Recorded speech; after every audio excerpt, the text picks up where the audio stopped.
Okay, let's try that again. Sorry about the router issues. Hopefully the reset will wake it up a little.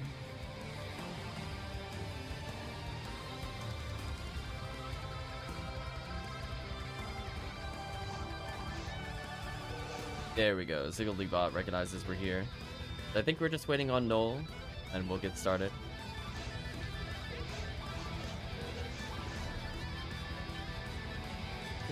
Dare I put away my photon crystal? I guess I should.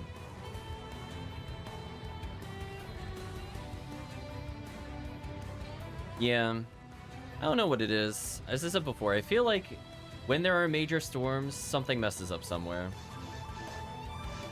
And then I just have to reset it. We haven't had one in a while, so I feel like as we come into it, weird things happen.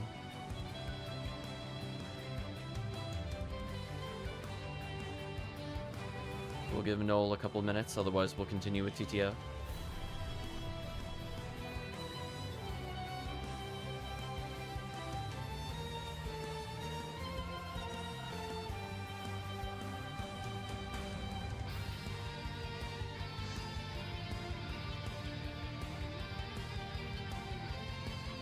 Let's see, any other songs I should have queued up?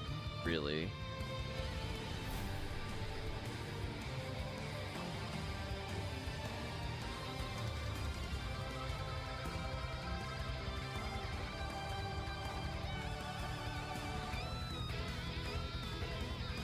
Interesting game cover.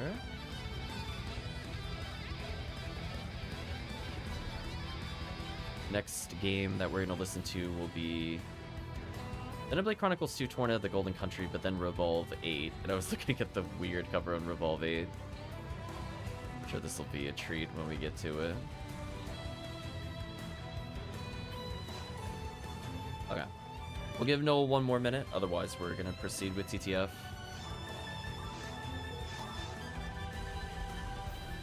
If there's anything I really want to purchase from here. 3-man TTF is doable. I usually go for less kills in it overall, so we just don't have like the manpower to full clear mines, for example.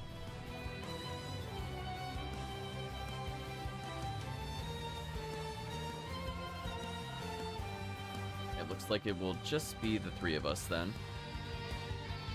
Oh well, it is what it is.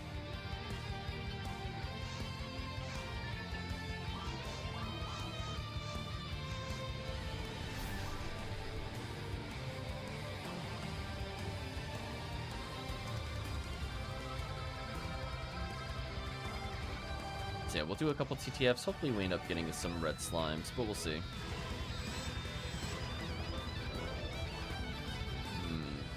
This scenario, I think I'd still prefer to confuse trap them.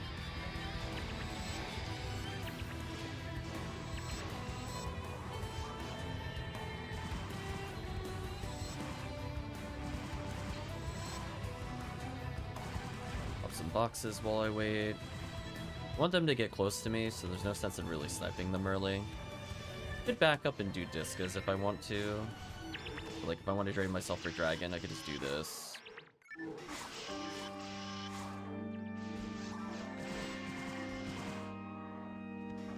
Looks like the Hildouts are almost dead, so by the time we kill this, we'll be about ready. If I really wanted to speed it up, I'd just spend money on Jaya, but I'm not feeling that much concerned about my seconds on this quest.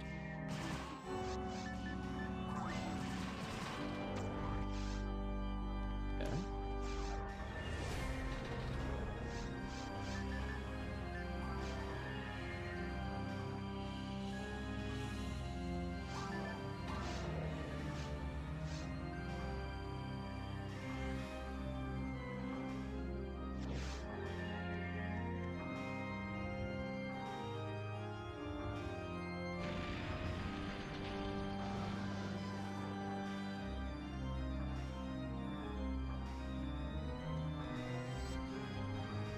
Gonna believe in their cannon roost shots to take it down. There we go.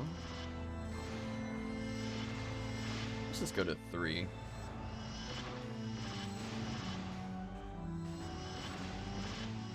There we go. Good old 3.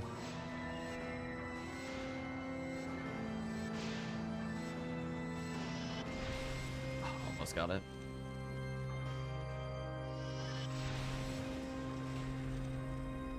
Gonna hold down so I don't die. Prefer not to get run over by dragon. I almost timed that correctly. A little early. Sure, I'll just the dame for now.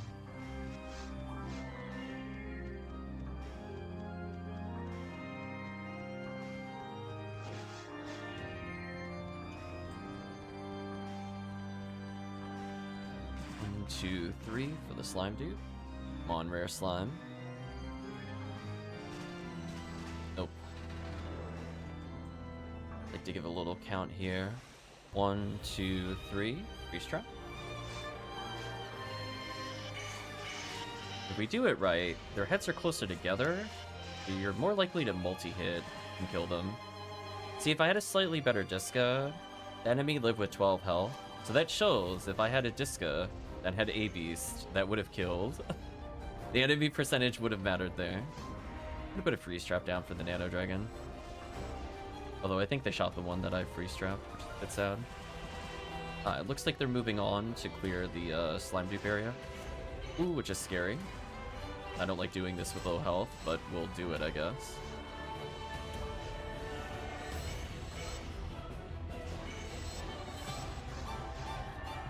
I was like, oh boy. Oh, goodbye my health total.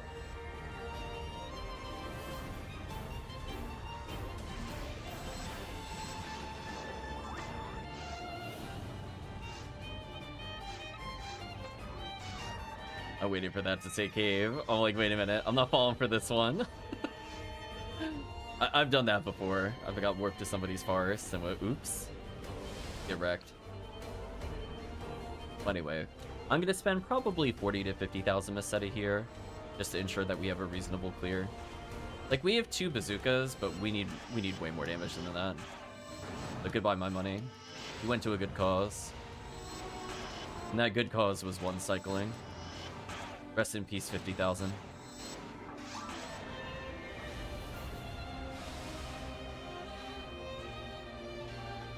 Yeah, like, I think it would have been real tight if I had been the only Excalibur person there that landed, because like Excalibur does decent damage, but it is actually just not competitive with Jaya. The difference being of how much damage do I feel like spending, or how much money do I feel like spending to deal damage. That's the advantage of Excal. But honestly, a really good Jaya, that will hard carry you. If that was on a Hue cast, I probably would have only needed to spend 30,000. That's kind of the downside of Hue Seal. A bit more expensive. But she benefits, I would say, more heavily from the weapon percentage than Hue cast does. Hue cast only cares about hit percentage. She could get away with like a 20 or a 30 Jaya. He needs like a 40, 50.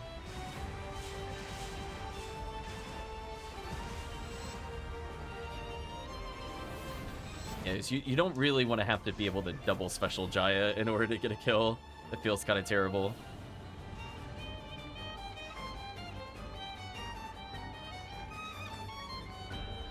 But it is what it is. Without a full party, I don't usually bother with the cannabins, to be honest with you. Because normally what'll happen is 2 people can kind of delay here and farm these. I'll put a Confuse Trap down, maybe I'll get a cheeky kill. But I'm not gonna aim for them in this scenario. I get one group of Sinnohs here. I'll move on. They have enough damage between the both of them, I'm not concerned about the Baran's clear. It's more about how many things do they have to deal with only 2 players in that room. I'm more worried about them killing the Gill Chicks. There's a lot of ways that can go wrong and waste a lot of time. What I'm gonna do is I'm gonna go ahead and put some Confuse Traps down. And maybe I'll get an extra kill, which will be funny. But my goal is to just make sure that they're not getting laser swarmed here. The Sinnohs don't drop anything interesting, the Gill Chicks do. I'm okay with leaving that behind. I'm not going for the full clear.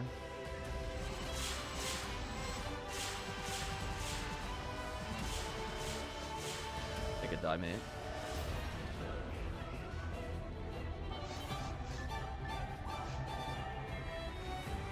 So yeah, so unless we have somebody with X-Cal set up, we do lose time here, which is a bit unfortunate, but fine, we'll make do.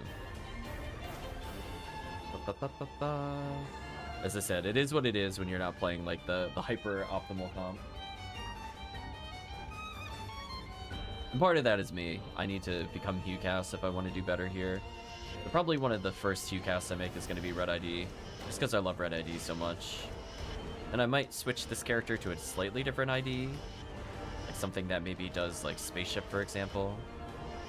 Take advantage of her Freeze plus Hell, and ability to switch between ATP and Hell. Not everybody can do. Like, I'm not worried about her bursting down, for example, a Baran's, whereas like I would be on potentially a Raw Casil.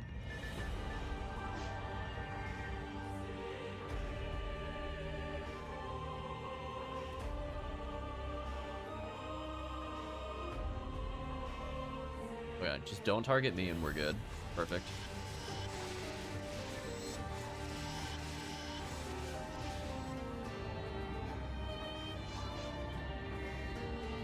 Again, you see me pop a box for courtesy.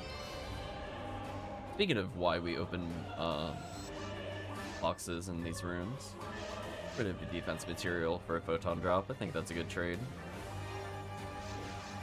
Oh, I saw one box wasn't open. That's sad. Fortunately, it wasn't anything good.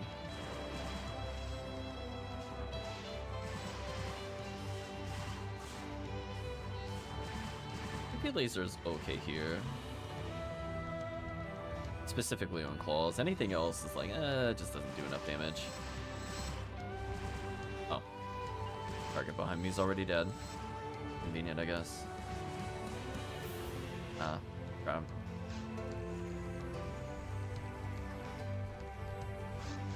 So this is a little more uncontrolled. I'm just gonna heal.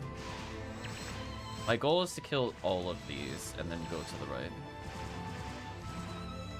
But when they're confused versus frozen, I'm like, I have no idea what they're about to do.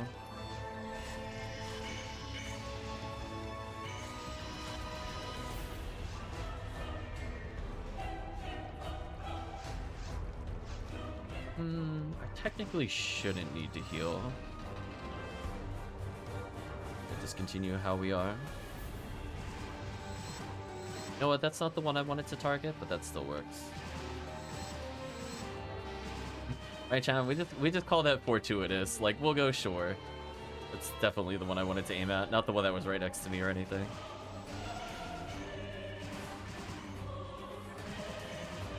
Oh, that enemy was still in his startup animation? Ooh, that was scary. He was getting close to me. Like, please don't.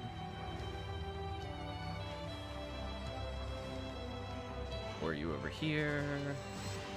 Hot shots. Hopefully get a spread needle. Oh, no spread needle. Well, I got my Trimate back, I guess. Take two.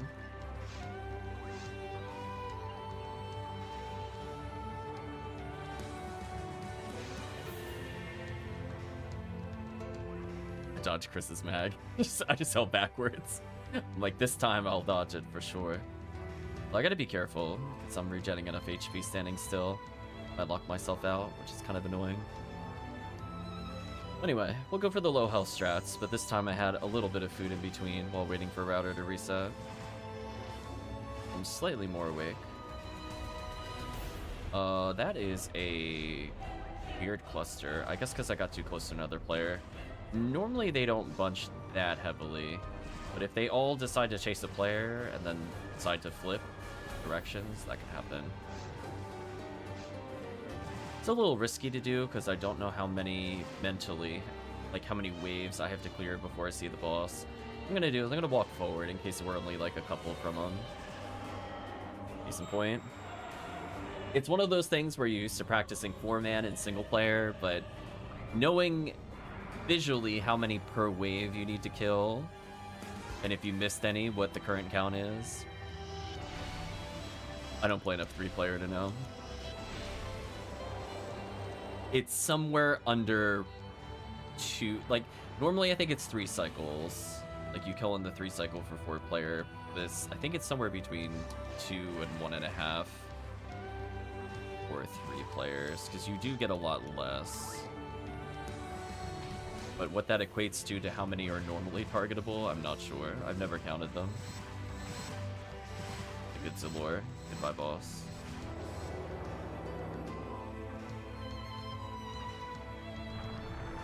So yeah, we got like a few less kills overall, but I'm still happy with where the run is going.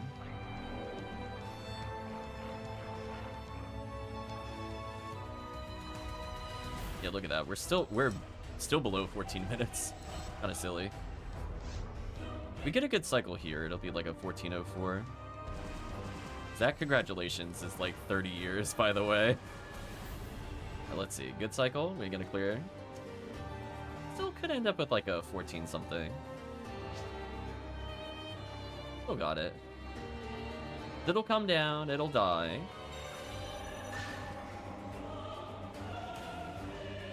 Be like a 13:45 when the timer pauses. This cutscene is ridiculously long. Like, it said 13:13 or so right as we killed it, so just try to guess what this end timer is going to be. I'm thinking it's going to be like 13:44 or 13:45. Depends on like what second it was on when it paused. But all this, the timer is still counting, just for clarity. See how close I am to guessing. 42. I was very close. So we still got sub 14, which is hilarious. It just goes to show, like, when you have a team that knows what they're doing with the debuffs and stuff, it doesn't really matter. Akamzuma says, if nobody can join, can I come? Oh no, sure, we're gonna be doing a few of these. By all means, hop in.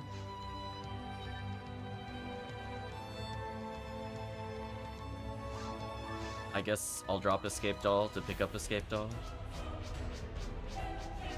Yeah, that was 152 kills. I want you, if you've never done it before, actually pay attention to how many kills you get in a TTF. I guarantee you it's going to be like 32 or 34. It's normally very low, especially if you're not slime duping. That is a lot less than normal. So the fact that we get that many more kills, I think we were showing off before. I was clearing at like 11 minutes 30 on a solo run with the Ramar, where we're getting about like 13:30 with the group here with just 3 people.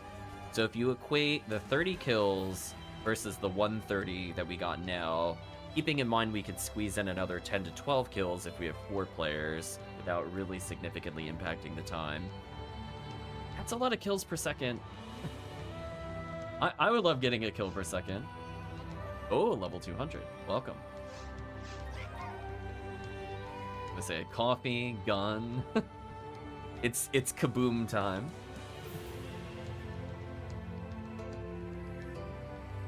I was gonna fall over dead, don't mind me.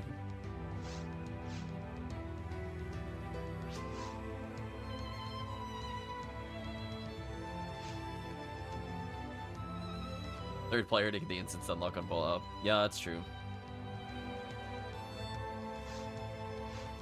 Gotta manipulate the turn order.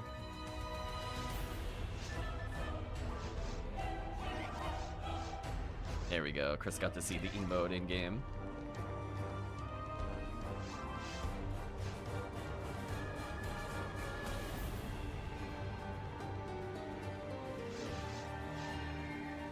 So yeah, we're gonna kill, as I said before, literally every enemy here. If 3 people stay here, the final room could be a bit slow. So what I like to do is, depending on the clear speed, on the second wave, if there's 3 people here, 1 person can leave either now, or they can leave after this wave is cleared, and that should allow us to basically lose minimal time.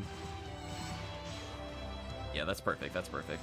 There's just like a little bit of a baby assist on that wave, and then that way, by the time you get there, you'll be able to help with the build-outs. It's actually beautiful. It's like, we're cleaning up, they're about to go kill the holdouts. And I guess because we have a little bit of extra time, we'll kill this guy. And we'll just go ahead and take a telepipe. There we go. That worked out. Look at all those extra kills we got.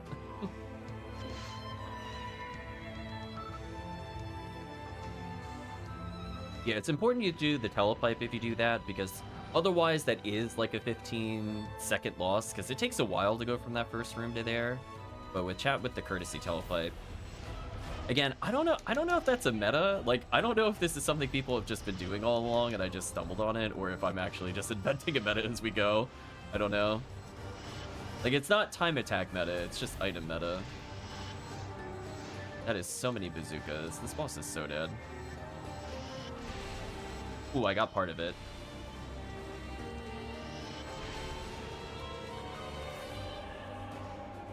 But hey, it's always nice to define something in the game.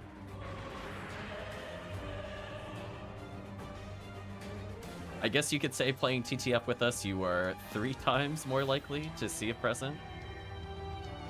By definition. Alright, time for some slime dupes. So yeah, the rule of thumb is make sure somebody is always staying behind in a room, so that way they can clear enemies. I don't think it's worth fighting the, what's it called? The things after the lilies here, like the Volmer wave is not really worth it. Oops. There we go.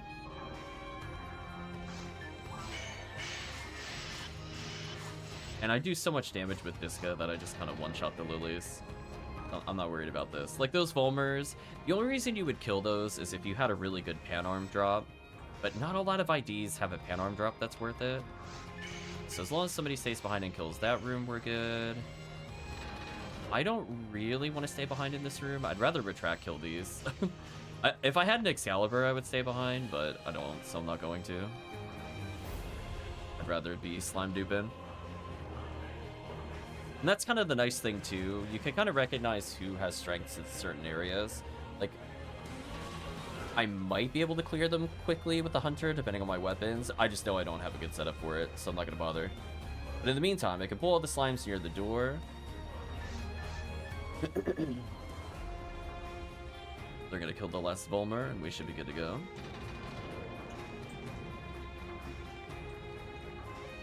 Perfect.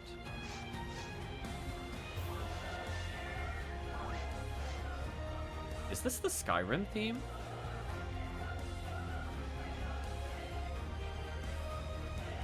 I'm just listening to this. I'm like, it has to be, right? It's just like a different rendition of it. How weird. What is this song called, out of curiosity? Oh, Apocalypse Magnetus? Yeah, I think that is the Skyrim theme. There is one Final Fantasy song that is literally just Skyrim theme. It has like the dun da da dun da da da. Not like the full theme, but it's in there. Might be more accurate to say the motif is in there. It weirds me out when I hear it. I had to do a double take. I'm like, wait a minute. Because that was also in Tekken. They had the Final Fantasy crossover. Yeah, a team with Baran's launcher? Oh, I'm free strapping.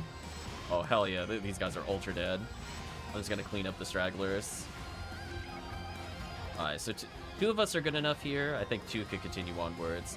I'm gonna take the Baran's launcher with me. Oh, like, yeah, there we go. Do some good damage here. Oh, oops. Realized he was still alive.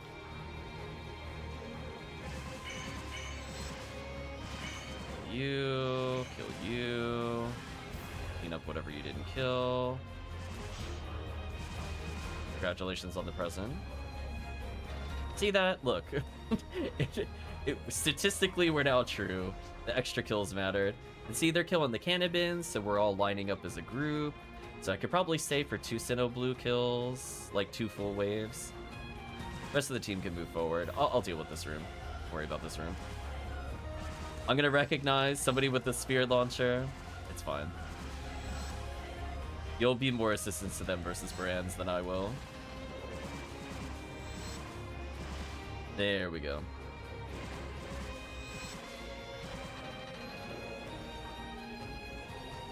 Yeah, I'm gonna play Confuse the Sinnoh Blue. I'm gonna let the other Rangers deal with the rest of the areas. Come to me, Sinnoh Blue. Wish to confuse and murder you. Oh, freeze trapped.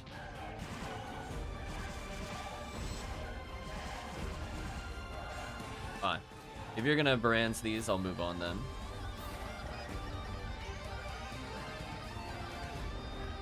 I'll adapt.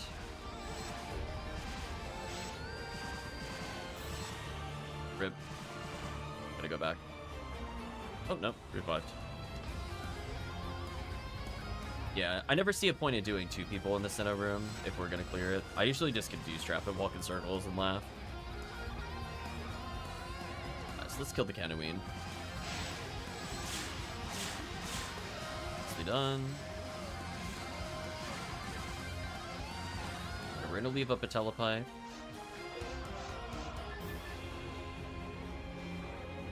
Give a little bit of time here.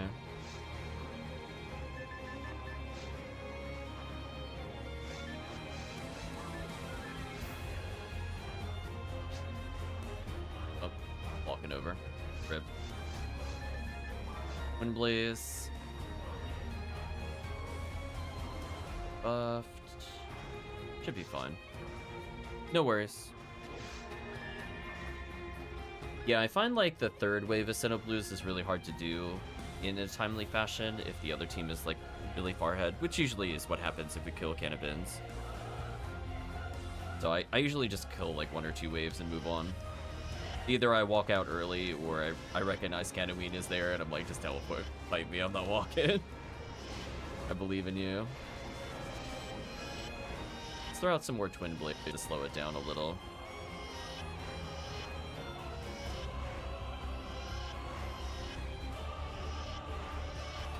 Or the boss is gonna troll. There we go.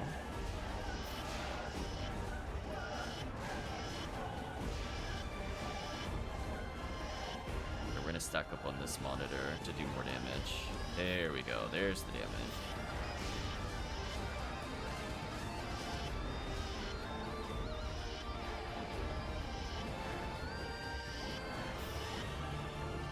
There we go.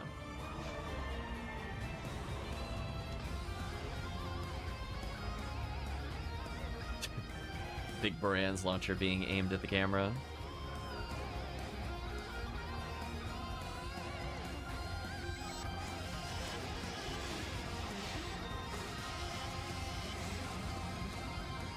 Boss.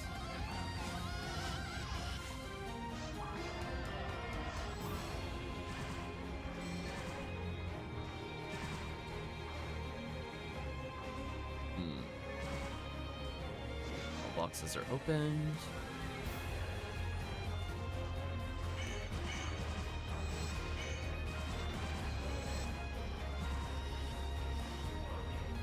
I was about to say, I figured out the acronym that time. I'm proud. Normally I just kind of stare blankly and I'm like, what is that? I don't understand. Yeah, Big Baran's launcher. Yeah, I don't usually stay behind for Indie Belrose. They don't have anything on Red ID. They're kind of annoying to kill.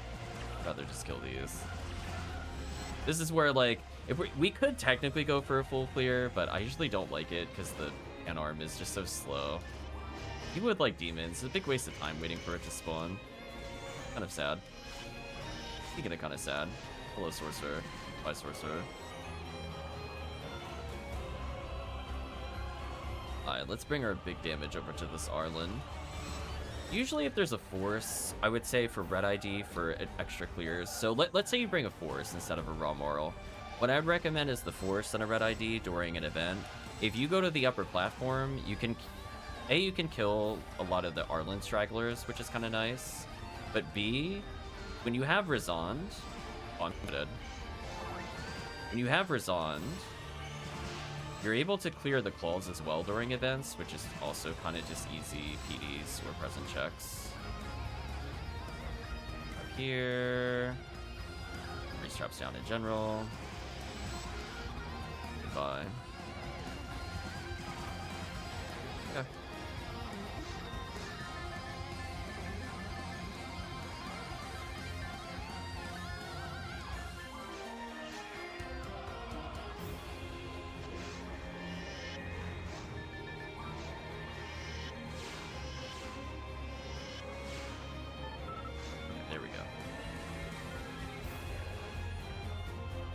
low health strategy activate form of HP drain.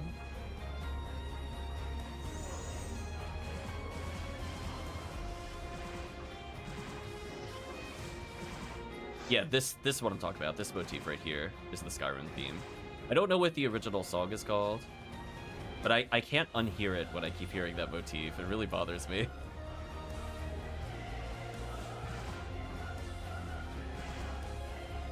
Like, they're trying to do this epic music, and all I'm thinking is just, like, stupid things, like stuff clipping out of bounds in Skyrim.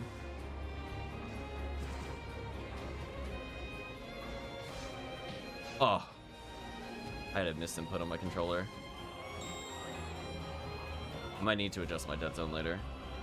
I let the stick return to neutral, but it actually made me hard turn right for some reason. I'll fix that in between. Unfortunate. Speaking of which, I got some downtime. What is my dead zone? Oh, my dead zone is 0%. Well, that would explain it. Right, chat? That would explain the unintended input. I don't think I'll ever perfectly let it reset to neutral.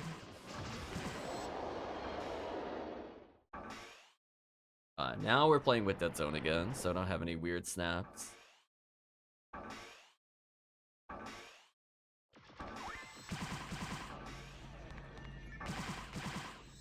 That's it. Fortunate.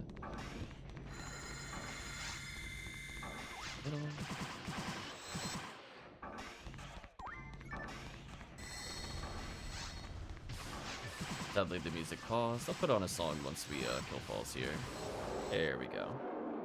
Let's listen to Celestia Final Fantasy 15. We'll do Torna, the Golden Countries, and Oblate Chronicles 2. Or it'll freeze and I can't play it. Cool. Thank you, YouTube. 10 out of 10. There we go. Right, chat, we almost got it to play on time. I had to refresh the browser. Assuming the internet dropping earlier confused it.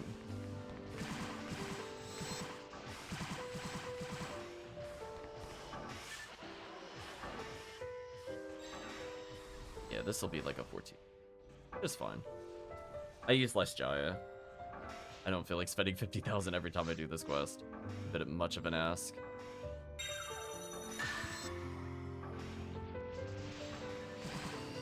Well, that's just rude. I'm so dead. Unless... Oh, almost.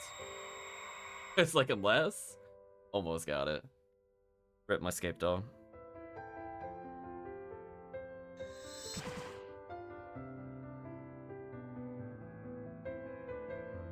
Interesting that this cutscene stops you from doing wiggles and stuff like that, because I'm trying to attack now. It won't let me. Even though I died on the previous cutscene. Oh well. Don't see anything yet. Let's do at least, let's say 2 more. A nice little TTF by itself. Little bite-sized TTF recording. Do I actually need any items? I think I do, right? I'm low on telepipes, but I'll wait to go. I'll do 1 more.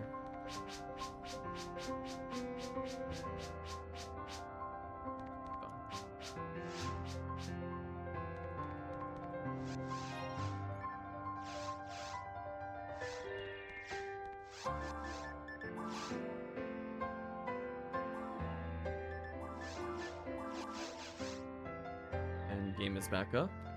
Hopefully we see a rare slime.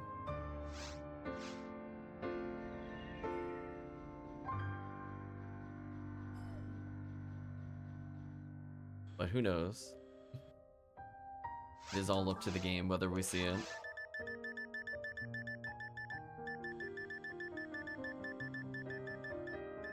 Yeah. I guess in theory, I have enough room. I could just bring an X-Cal, but... I don't know, my menuing's already a nightmare between these, the swap between these other things.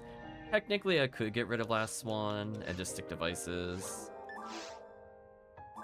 I do want something that consistently clears spinners. In theory, I could Excalibur them, but I prefer not to. Could also Dark Flow them if I'm feeling bored.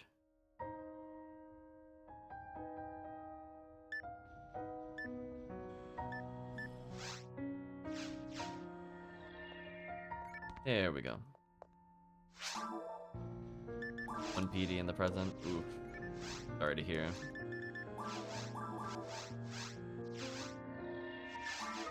Well, we'll probably get a total of about 400 kills, so it's maybe possible we'll see another present in 3 more runs. Unlikely, but it could happen. Oh, I keep forgetting not to move right away. Otherwise I dodge the shifter.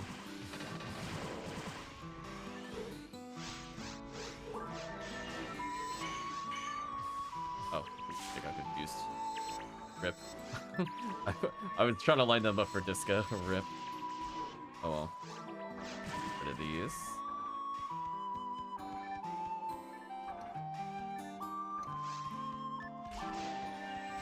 Go for something like this. Goodbye my health total.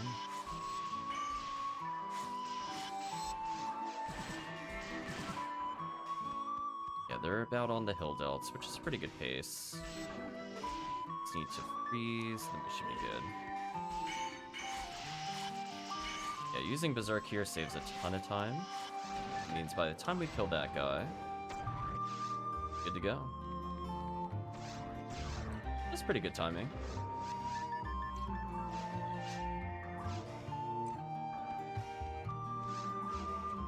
No worries, Akam.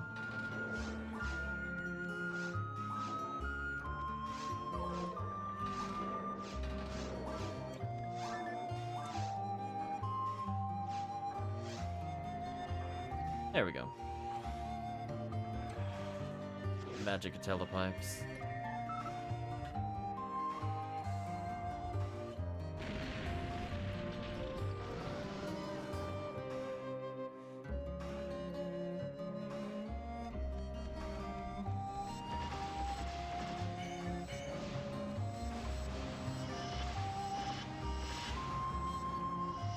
Should be good. Sure, I'll regen some HP. Not that it really matters, because I'm going to be using Disco Brayman.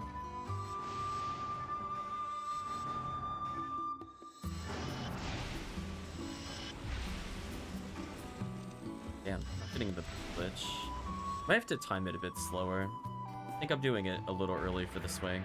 Because essentially what needs to happen is multiple damage stacks need to hit it, so that it is trying to calculate how the damage would impact it. So I'm not seeing a lot of like Cannon Rouge at the same time the sword swing hits. I might either need to delay to hit with the chat, or the chat needs to move up. It's one of those things where it is kind of... I don't know if it's frame perfect,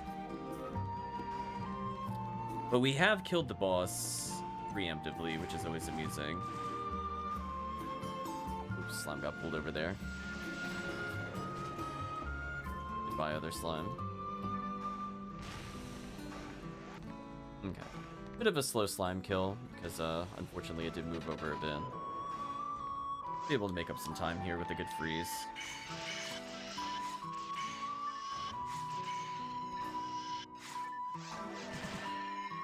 Unfortunately, my last attack whiffed. Unfortunate. Okay, so we're a little far behind for slime duping in the next room, so kind of a judgment call. Let the team clear this. I'll have to book it.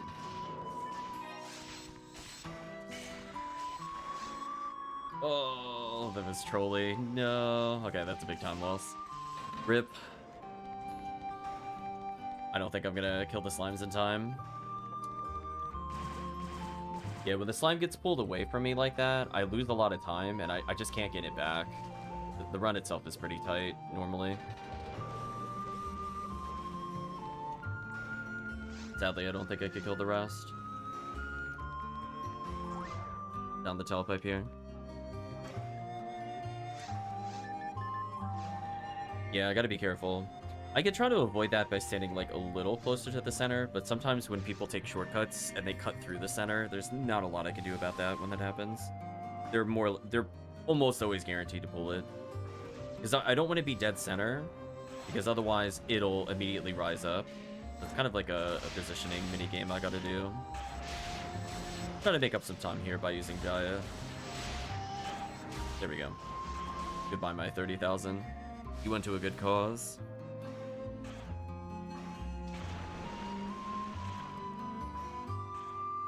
Yeah, it's kind of like Cannon Rouge on the boss is like B. When the worm is not reachable by melee, it's like A. When it's actually beached, Excalibur is A. Jaya is S+. The real tier rating right there. Nothing competes with Jaya damage on Hunters. It's actually insanely broken. It's just very expensive. Because you have to think about it this way. Even if Excalibur does 2,000, Jaya is still likely to do 1,800, but it hits 2 more parts. So it's just always going to completely outshine Excalibur, because it can hit more parts. And the more ATP you have, the more true that becomes for Jaya, because it even scales harder off of ATP than Excalibur does. Kind of silly.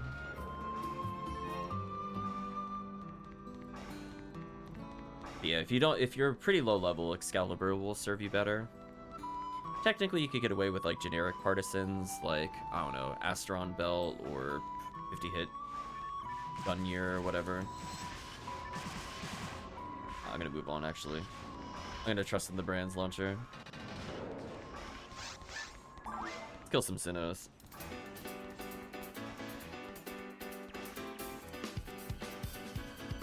The song sounds familiar. I haven't played this game before.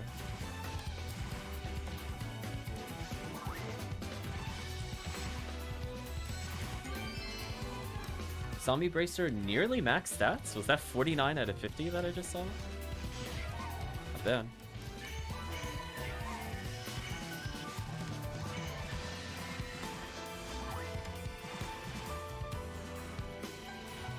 I think with 2 of us here, we... Oh, I should have freeze trapped, my bad.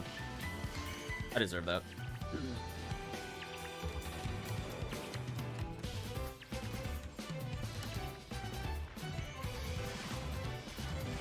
Clear these enemies real quick.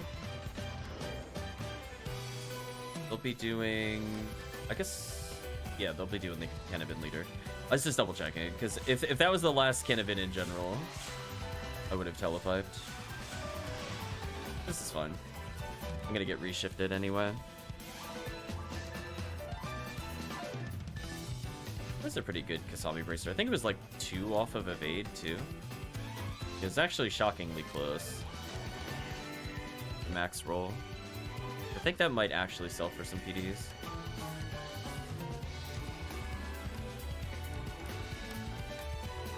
Yeah, hopefully I can find a Twin Blaze with at least 50 or 60 machine. Just because that would really benefit if we're in these kinds of weird scenarios.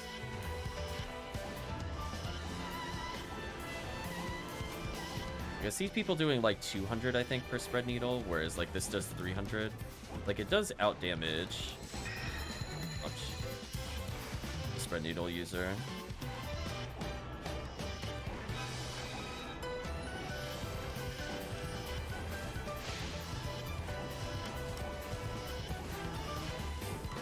I don't think it super matters who goes for it, as long as only one person goes for it.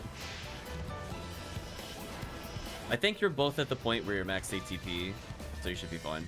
The only difference is, like, if a comm has, like, red ring, then technically a comm should do it always, because it's bonus ATP. There's a 4750, 1015 going for 50 PDs right now. Quite a lot.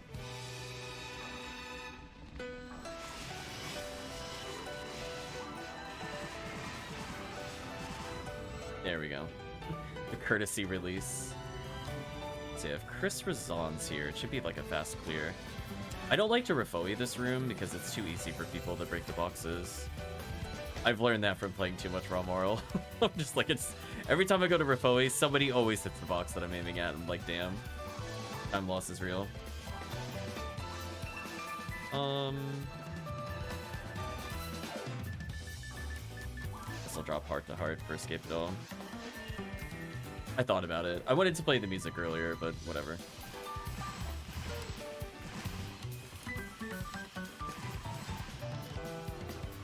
We'll see if we can get our item reader to turn orange on it. It is now odd beat with the pew pew indeed.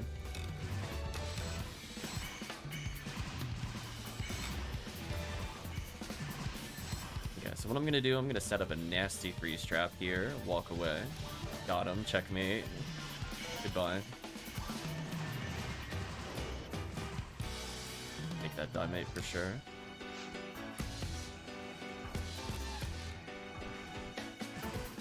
Now, this was a fast clear.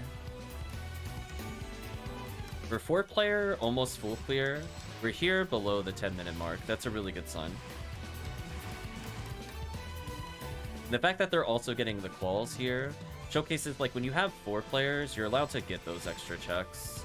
But, like, it wouldn't be worth the time with just one person. It's stuck on my attack animation. That's so sad. I held right, but it didn't work. Rip me.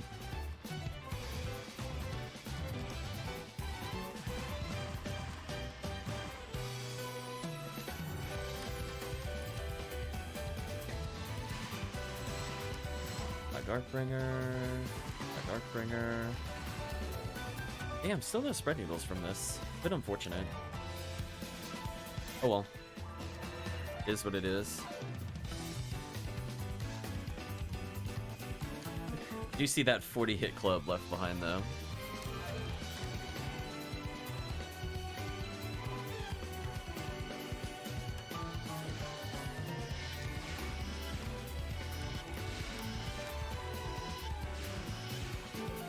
Monolith WWW. Is that a monolith?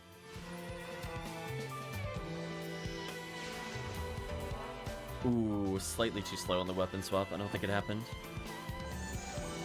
I saw it highlight, like I selected it, but there's always the visual updates before the thing actually updates. It's kind of like the sound effect plays before the healing effect activates. PSO, just that little bit of a delay sometimes matters. There's a lot of bad things near me. He plays spin or dodge. Okay, killed you. You're wide open! Thank you for the follow. I will double check what the name is in just a second. I can't look away at the moment. I'm in full focus mode, trying not to get hit by spinner. I got hit way too many times today. Okay, so I'm gonna take some pot shots at one of these. I think one of these will be targetable. Nope.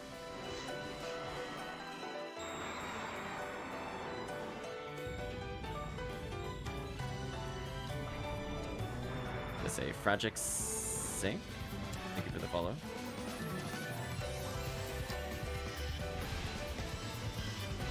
Dark blow time. Get out of here, boss.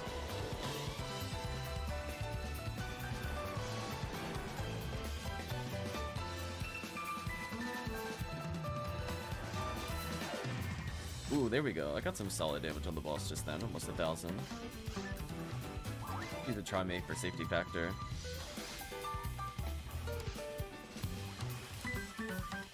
I'm gonna go in the middle.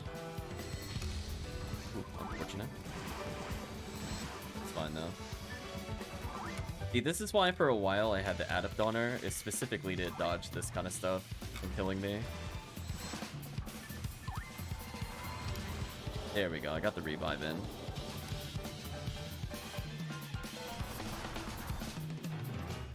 Because it could be kind of tricky before... Once you start getting closer to 1600 health, I don't think you need it. Even 1400, it's still a little iffy. It really just depends on your resists. That's where I can see like a Kasami Bracer being something good to sub into here. Oh. I did not calculate my health correctly. My bad. That's fine. I still do okay damage.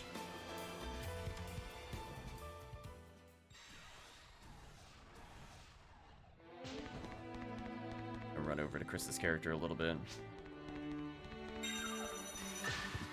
There we go.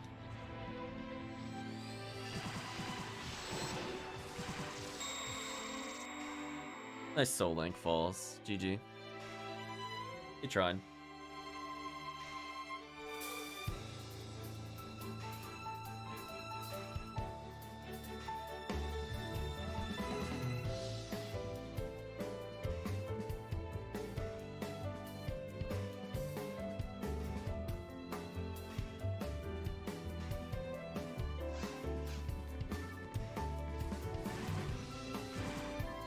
Those.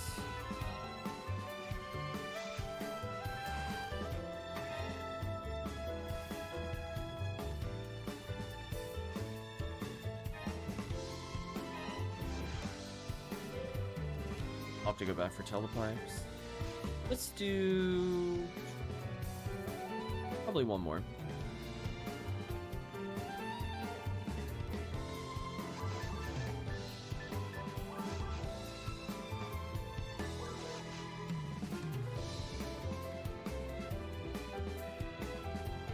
And then we'll continue in the morning. I don't think the morning session will be super long. It might even have a delayed start.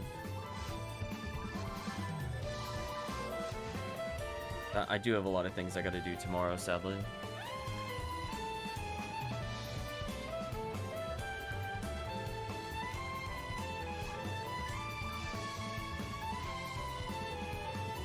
Or escape dolls.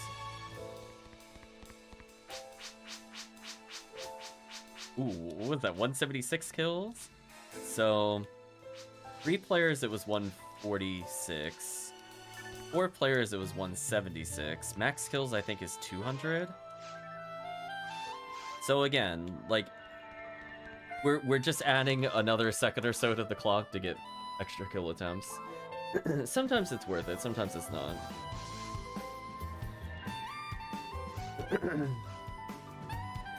But I'm not gonna complain about the extra kills.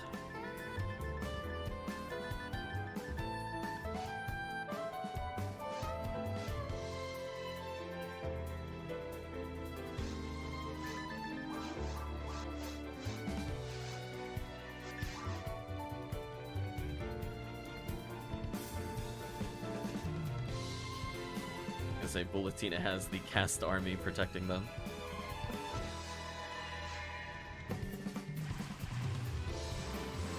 Yeah, that time I moved less so I'd be within shifter range. Sort of remembered. Good clear, good clear.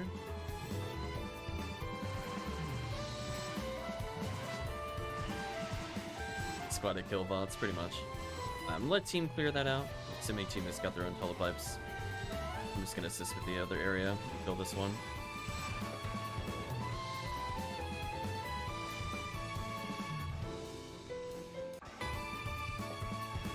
Okay, their music.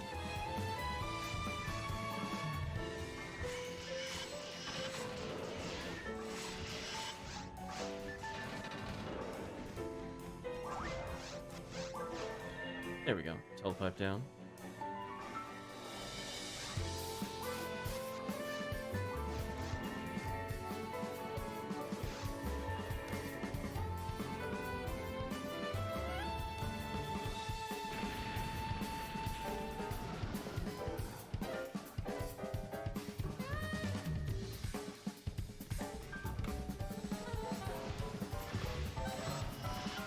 Last attempt to try to get the glitch.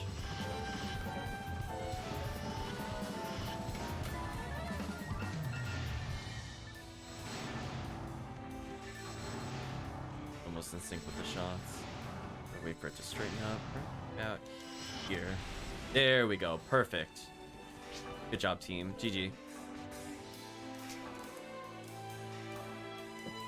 It really doesn't like taking multiple sources of damage back to back to back right in that transition. It just confuses it. Always fun to see that.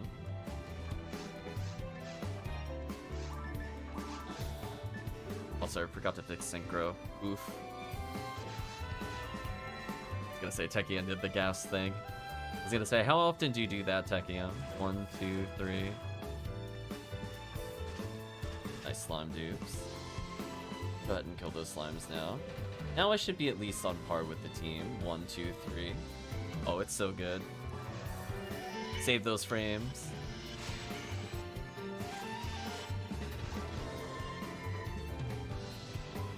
You only run TTFs with the stream? Oh, okay. But there's your little knowledge factor. I don't know how many people know about that, to be honest with you. I'm assuming most of the veterans know. But it's just kind of one of those things where it's like... I think I came to a realization that it could happen, and just didn't realize it was ever possible to do enough to kill the dragon for the longest period of time. Because I used to talk about it like 3 years ago, when, you know, the monster reader stuff became more prevalent. And I was like, I've noticed that sometimes when I time a Gazond really well in single player, I don't have to cast as many to kill it on its second form. And then I was like, oh, it's interesting, but I'm not sure how much time it'll save. And then, like, I played with Tiggy for the first time a couple years ago, and then he brought the Dark Flow, and I'm like, oh. Now I understand. I'm like, huh. So it's easier to do with something that hits multiple parts near simultaneously. So I find it easiest to do with Cannon Rouges, Dark Flow, and Gazond. I've technically done it with Vice, but it does so little damage because it only counts 1 tick of damage. That's like, that one's just kind of okay.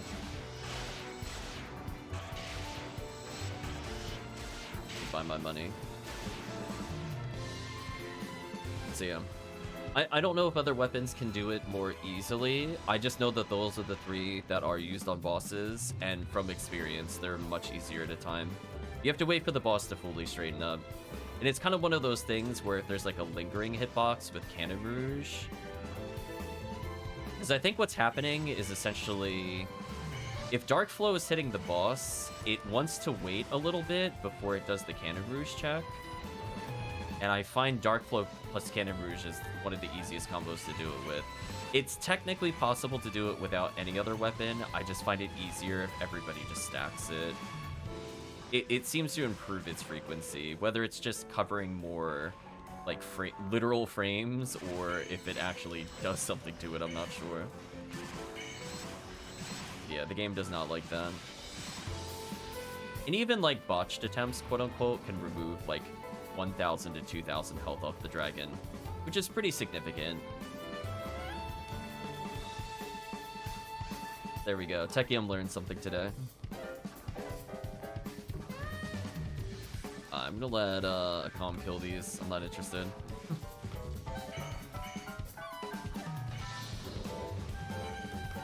There we go. Let's go kill some Sinnoh Blues.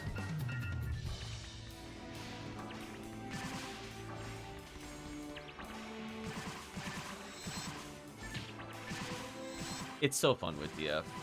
You gotta time it for when it goes like almost stiff, but before it goes into the roar. That's like the timing window. You have like a little bit of leniency, but it's not like super great either.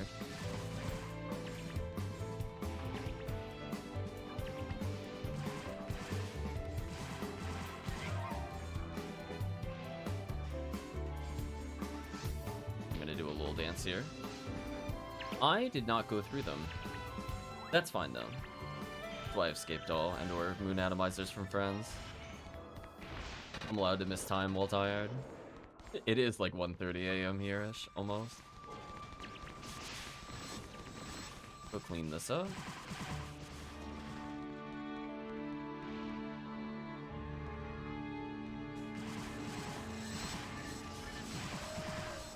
Where? Oh, last swan, please. Thanks, last swan. I can always count on you to trap shoot. So it just like does whatever it just did. Thanks, last swan. A little special. No worries, no.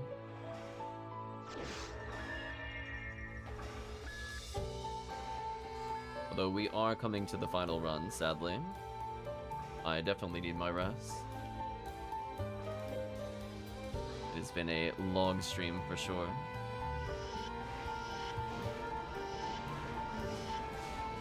Do a couple stacks here. I'm gonna focus on the next monitor. If they want to go for their normal stun lock, that's fine.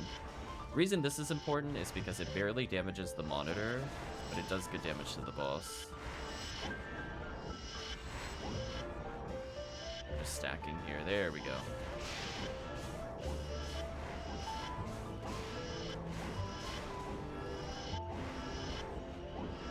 Yeah, every time you see the screen shake, it means my fireball's hitting it versus somebody else is hitting it. It means I'm doing a ton of damage for free.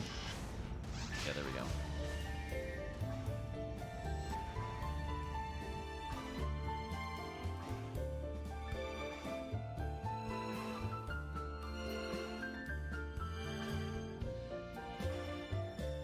Should probably time it a bit more to see if it's worth doing that on max rawcast versus Hucasil max. It might only be worth doing that on Hucast. It's definitely worth doing it if rawcast doesn't have good ATP. I'm not sure about the other scenarios. I have to time that at some point.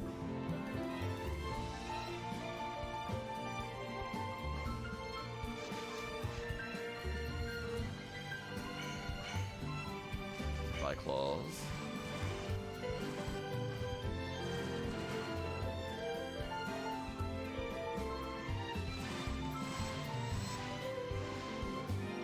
Yeah, the downside to not having V-Band 30 is that it is riskier to do the solo Sinnoh Blue strats. I have like just enough health that I don't get knocked down anymore, which kind of sucks. Their defense is kind of bad for multiplayer still.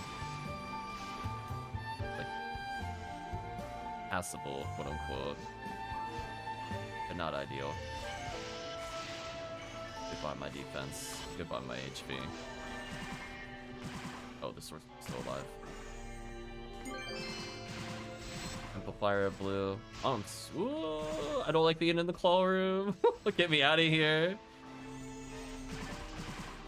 Things I don't want to deal with as a hunter at 14 health. Multiple claws. No thank you. I'm leaving. Good luck, team. I'm not dealing with that. That woke me up a little. Happy wants to stay up.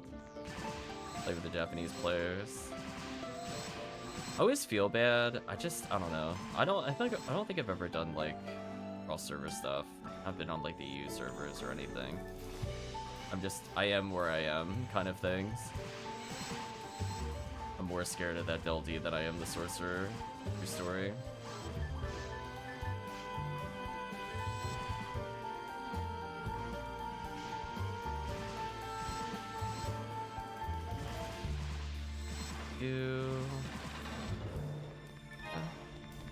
Not bad time. We got here like 20 seconds or good time save.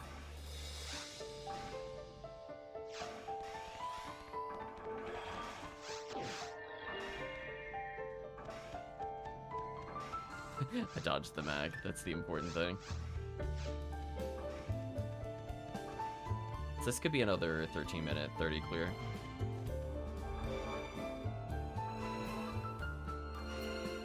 You want those consistent 4 to 6 minute clears. Yeah, I'm just not sure what the strats are. I mean, I've seen like the time attack ones, and it's like, I just don't think that's realistic to expect unless people are like ultra geared. I don't know, I usually don't play with people that are super geared. There's a couple people, but it's more the exception than the rule.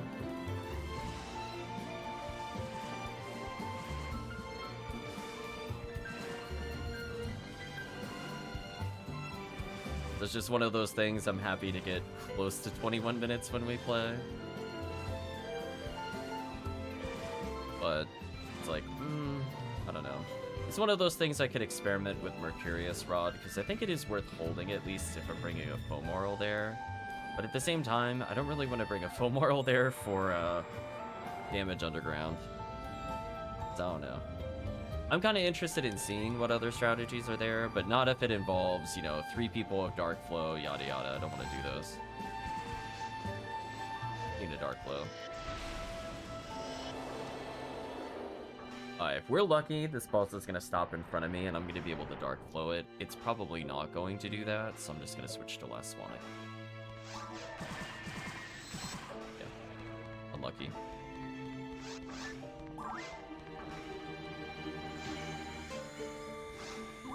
Scary.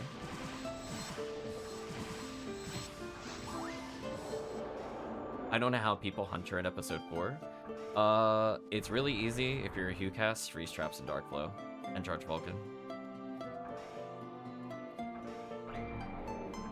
Dark Flow one-shots literally everything if you're a Hucast.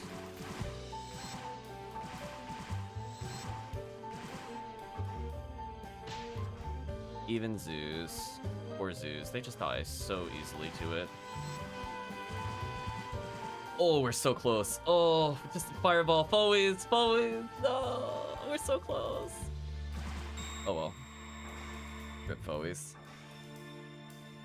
Again, we were just having this conversation, Techium. I feel like when people are like, I don't understand how to do it at episode 4, the answer is the gear is missing. So I would say, like, if you play a hunter in episode 4, you'd rely on the party to keep it crowd controlled a little bit. Like, Humor in episode 4 doesn't sound like a lot of fun, but like Qcast, actually super, super good. No worries, Chris, it's fine. So it's like one of those things where, like, what can the Qcast do in episode 4? It can combo kill all Astartes with Charge Vulcan.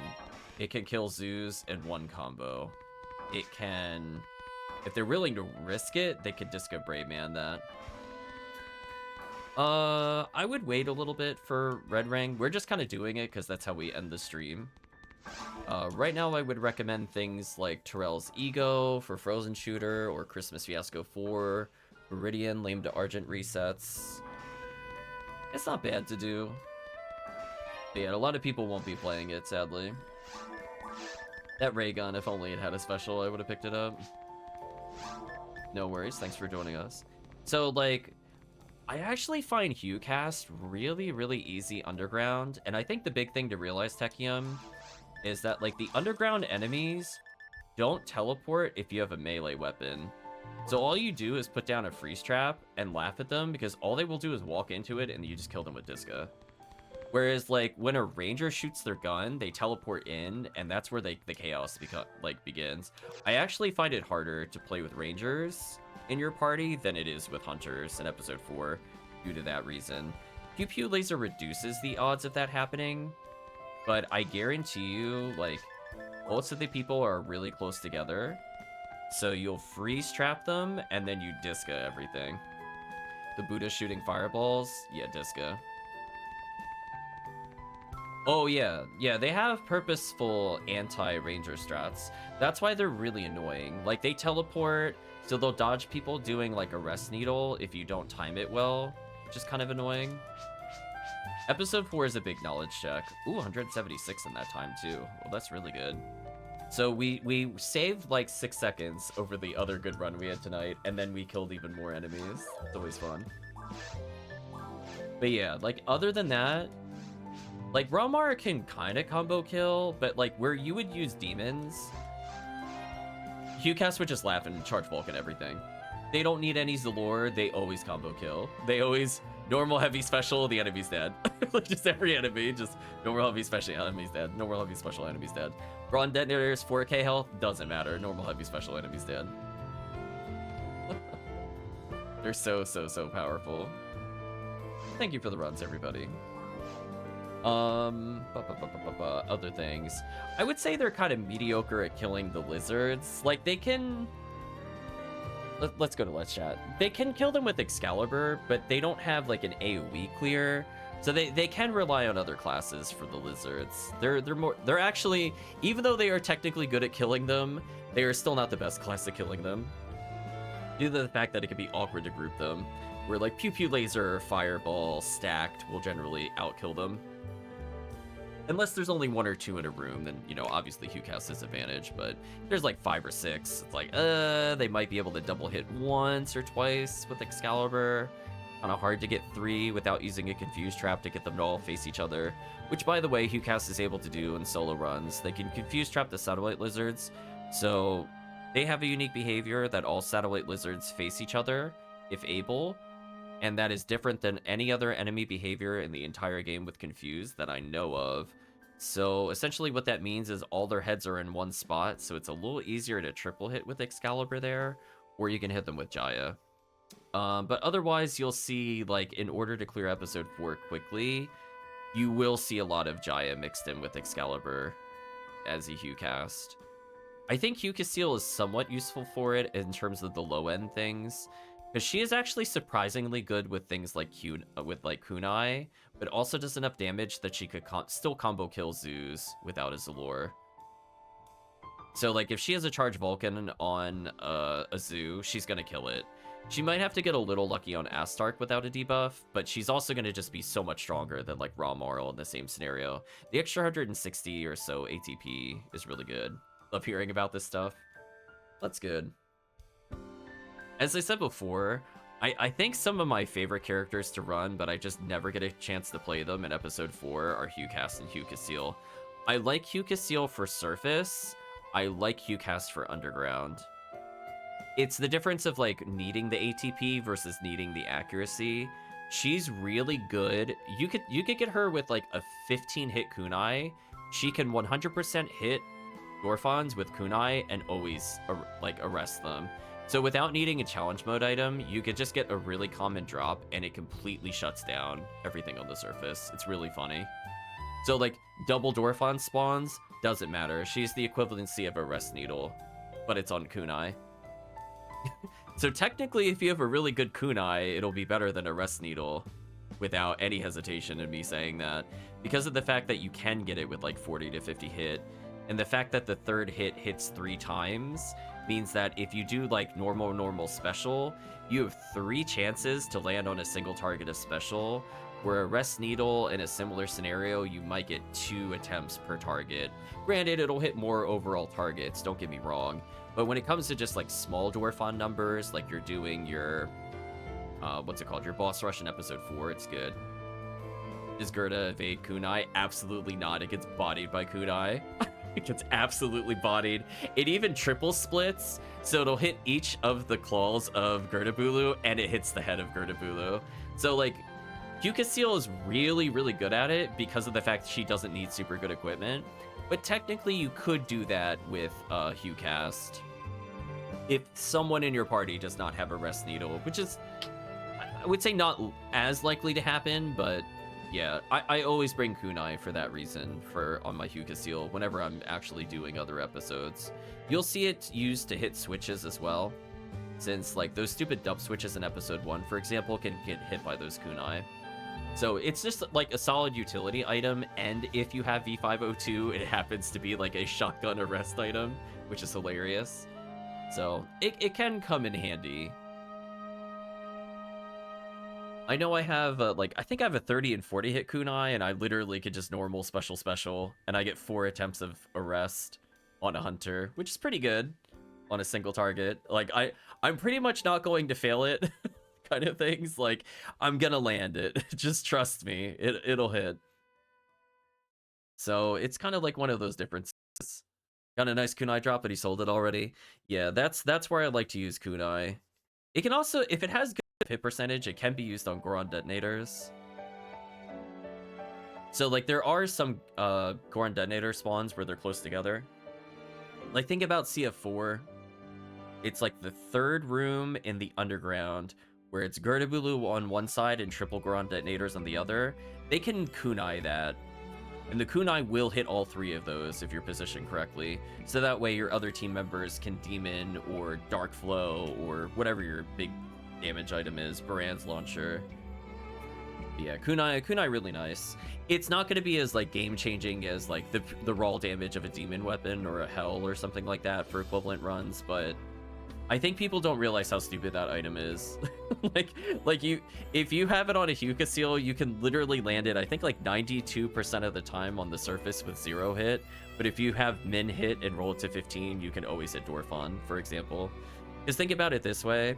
We know from approximately a Rest Needle, you need 229 accuracy in order to hit that, and HuCassil is only about 15 accuracy off of the RockCassil. So, like, it makes sense that that's about how much you need. It's kind of funny. But it's kind of one of those things where it's more experience. You'll see some true shenanigans. I will say, though, Hunter has a much steeper barrier of entry with items than Ranger does.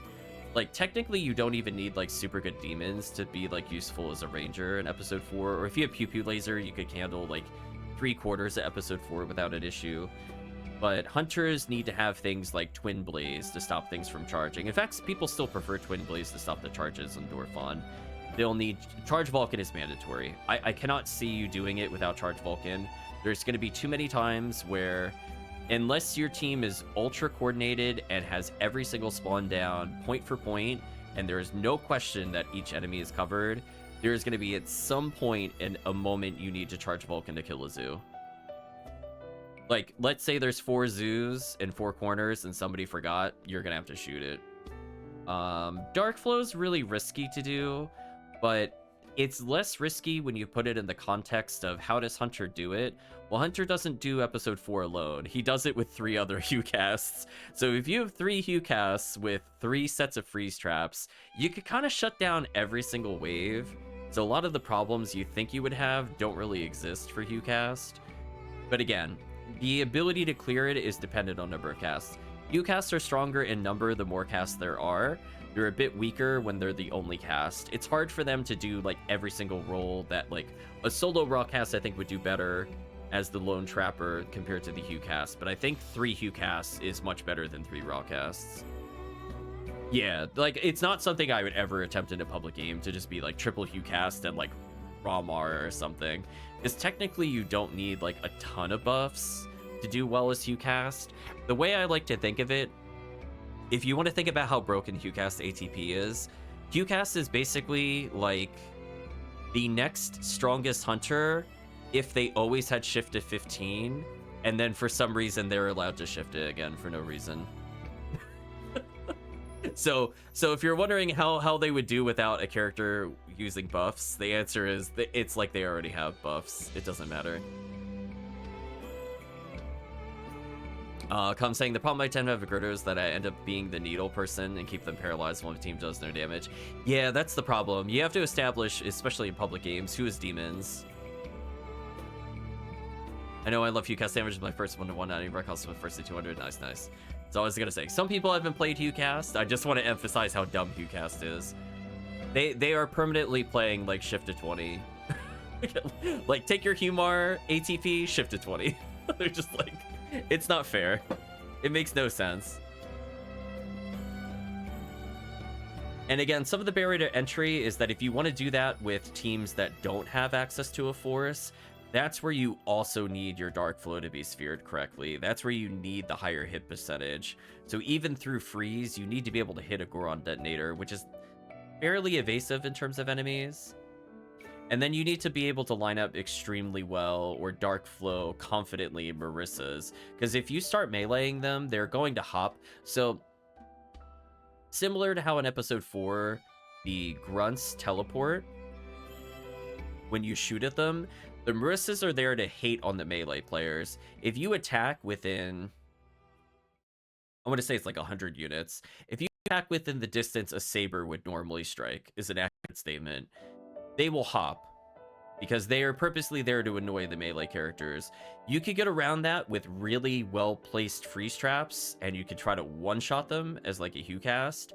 But again, that's what I'm talking about. The barrier of entry for a Hue cast is definitely higher than a Ranger.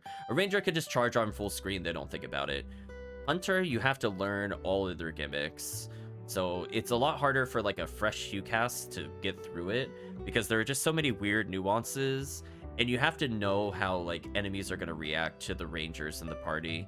Generally speaking, forces will never trigger any of that behavior. So forces have the easiest how to play. You basically stack a foe.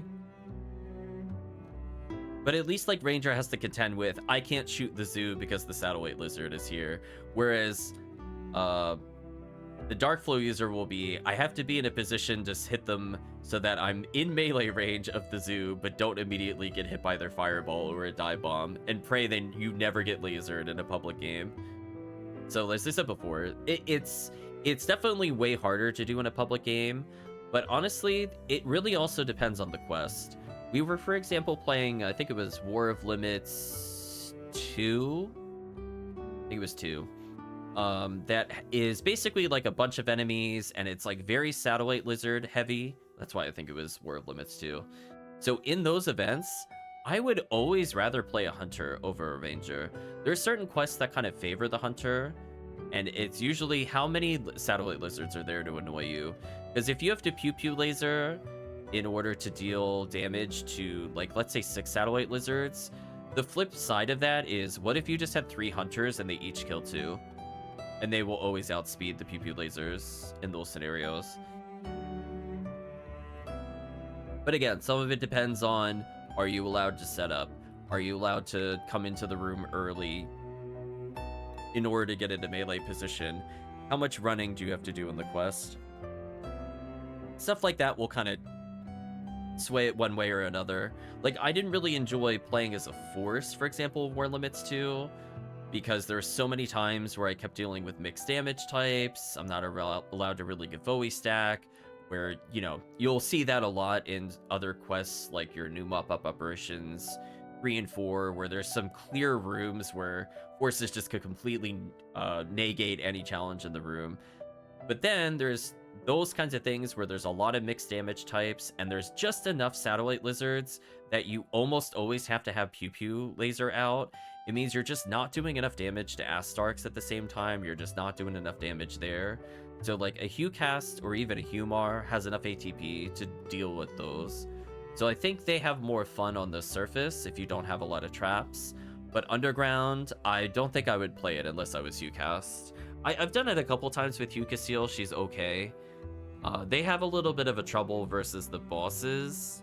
So they're like really good at being that last person in the room to kill the final core, for example, in the boss. And they'll do it better than the Ranger. There's no doubt. I mean, they get to charge Vulcan with their ridiculous ATP, and the thing is dead. Like, shy of you being able to double special with Heaven Striker, I don't see how you would compete as a Ranger for that kill speed. But from the standpoint of, can they damage the other cores? Like, they have to have really specific weapons, and that's what I was saying before. The barrier of entry for them is so much higher. So, like, for example, they don't have easy access Cannon Rouge. They don't have the, oops, I have the weapon that solves the game. You can Pew Pew Laser as another alternative, so there's, like, multiple ways you could deal with the Worm Boss. The only thing I know the Hucast can do is Rainbow Baton. Unironically, Rainbow Baton is the only way I think they could clear it. It's the only thing with extra reach that's able to hit it and also provide the accuracy you need to do only heavy attacks. Because think about it this way, the moment it leans back, it's going to be out of disco range. But Rainbow Baton has boosted range and is one that you can guarantee has high hit due to how the game works. It lets you do damage. Technically, Rainbow Baton is an amazing item on Hucast. It's really hilarious, hitting things from like full screen and also confusing every wave known to man. That is a really funny item to use on Hucast, but you don't really need it. Hucast is usually so strong, or if you're playing with multiple Hucasts, they're so strong, enemies are dead before Confuse happens. But hey, if you're playing with a weaker party, remember Rainbow Baton works. It's so dumb. Just slap them with that 70 hit. Oh yeah, just play with 70 hit Rainbow Baton. It's hilarious. I sometimes use it. Yeah, I still sometimes use it. Hellcleave helped me get one. I had one I made a while back. I don't use it as much because, like, as I said before, I just haven't had the opportunity to play a Hunter in episode 4. Which is a bit unfortunate. But it is what it is when it comes to that stuff. That's why he says ballooning in price. Maybe. Maybe. As I said before, it's the only thing that consistently hits that boss. Not to mention it gives you... So remember before there's the range issue that hunters have? That doesn't exist with Rainbow Baton. Hucast is the only one that could realistically combo kill with it. Because normally you need to do like a Berserk or a Spirit in order to kill things, but... He's so strong that if he crits even once in the combo, he usually just kills, like, all the Bartles or whatever they're called. He's not going to kill, like, an Astark with it, for example, but he will kill, like, swaths of the other enemies without needing to Berserk.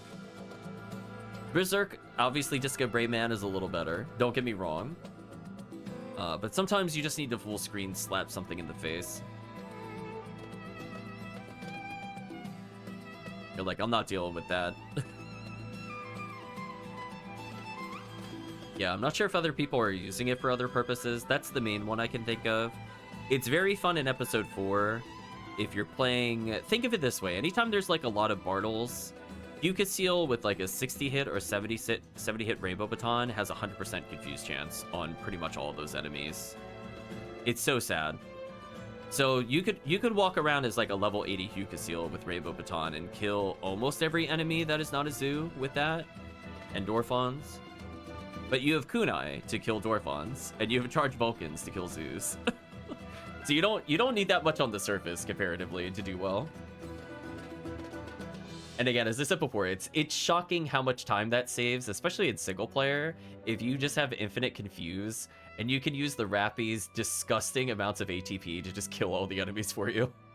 It's like, I'm level 80, but I'm just gonna confuse like 5 Rappies and they're just gonna kill the entire army. It's fine. This is just normal things, don't worry about it. So yeah. Now you got a project again? Yeah, you can mess around with it. I was gonna say, Techium, in the future, if you just want to borrow it just to play with it on stream, I have a 70-hit one. If you just want to do whatever you want, just be like, we're doing episode 4, and you just want to borrow the Rainbow Baton. It's got 70 hit. It'll reach really far. You're likely going to be able to always heavy attack with HuCast.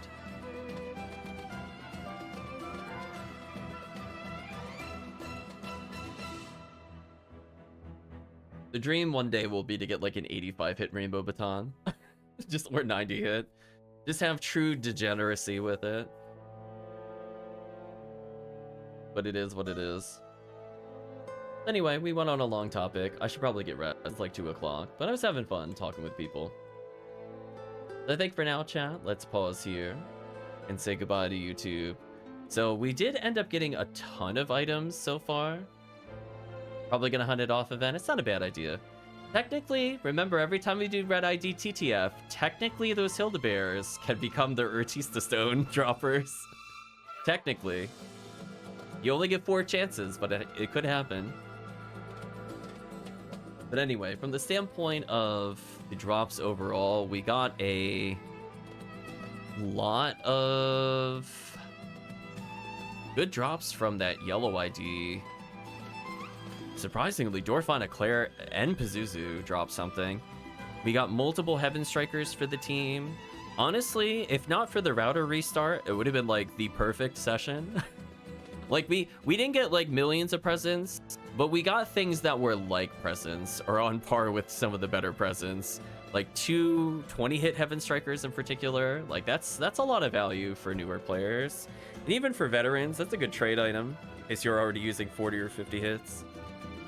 Don't sleep on that hit percentage. That makes a big difference with clears. But I think overall, we'll see what we could do tomorrow morning, and yeah, hopefully we'll be able to do some big damage with our stuff. Look forward to playing with everybody again. Thank you for showing up, supporting the stream. And yeah, I guess we'll catch you in the future, YouTube. See you in the next part.